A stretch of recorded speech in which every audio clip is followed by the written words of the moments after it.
Programme सीरत Mustafa conference, इसके इनेकाद का मकसद दो नन्हे बच्चों ने कुरान हकीम का नाजरा मुकम्मल किया है।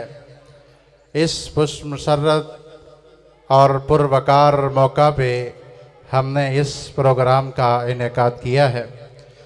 तो यकीनन बात है, ये कुरान रब की कलाम है।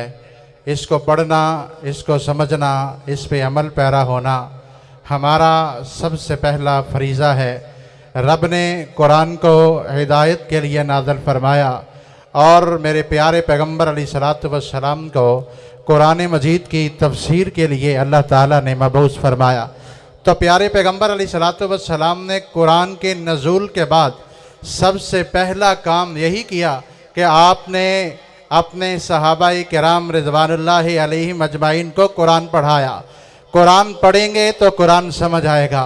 अगर हम कुरान को पढ़ना नहीं सीखेंगे तो कुरान कभी भी हमें समझ नहीं आ सकता। इसलिए कुरान को पढ़ना, कुरान को तलफ़्फ़ुज़ के साथ अदा करना, कुरान की तालीम हासिल करना, कुरान को उस तरह पढ़ना जिस तरह रब रहमान ने कुरान को नाज़िल फरमाया है, कुरान को खुश अल्हानी के साथ अदा करना, ये मुसलमानों का सेवा है। इसलिए मैं तमाम भाइयों से, दोस्तों से गुजारिश करता हूँ, दुनियावी तालीम अपनी जगह पे, इंग्लिश पढ़ना अपनी जगह पे, साइंस की तालीम हासिल करना अपनी जगह पे, लेकिन सबसे पहले कुरान की तालीम हासिल करना हम पर लाजिम है। अगर हमने कुरान ना सीखा हमें रब समझ नहीं आएगा। अगर हमने कुरान ना सीखा हमें प्यारे पैगंबर के अतवार समझ ना आएंगे। अगर हमने कुरान ना सीखा हमें दुनिया में जीने का तरीका नहीं आएगा। अगर हमने कुरान ना सीखा हमारी दुनिया में इज्जत ना होगी। अगर हमने कुरान ना सीखा हमारी रब के यहाँ वकार हमारा नहीं होगा। अगर हमने कुरान ना सीखा ना दुनिया में इज्जत से जी सकेंगे, ना कल क़यामत के दिन अल्लाह के सामने पेश होने के काबिल होंगे।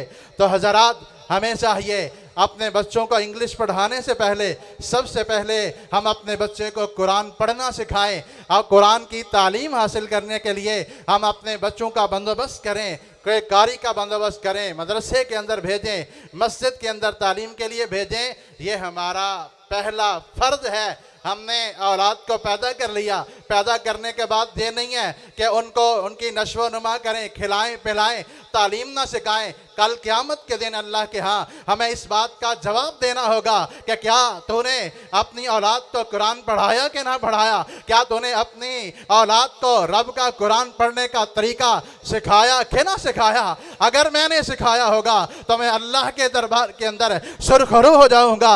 अगर मैंने कुरान से नाता न जोड़ा मैं अल्लाह के दरबार में परेशान हो जाऊँगा। अगर मैंने कुरान से अपना ताल्लुक़ कायम न किया अल्लाह के दरबार में शर्मिंदगी होगी। अगर मेरी औलाद ने कुरान न पढ़ा मेरी कब्र के अंदर मुझे सुकून नहीं मिलेगा। अगर मेरी औलाद ने कुरान न पढ़ा हशर के अंदर मेरे लिए बख्शिश का सामान नहीं बनेगा। तो हज़रात, मैं आपको ये पैगाम देना चाहता हूँ कि औलाद के लिए सबसे पहले कुरान की तालीम का बंदोबस्त करें, फिर दुनियावी तालीम के लिए आप अपनी औलाद का बंदोबस्त करें। इंशाअल्लाह अल्लाह दुनिया में भी कामयाब करेगा और आखिरत में भी कामयाब करेगा।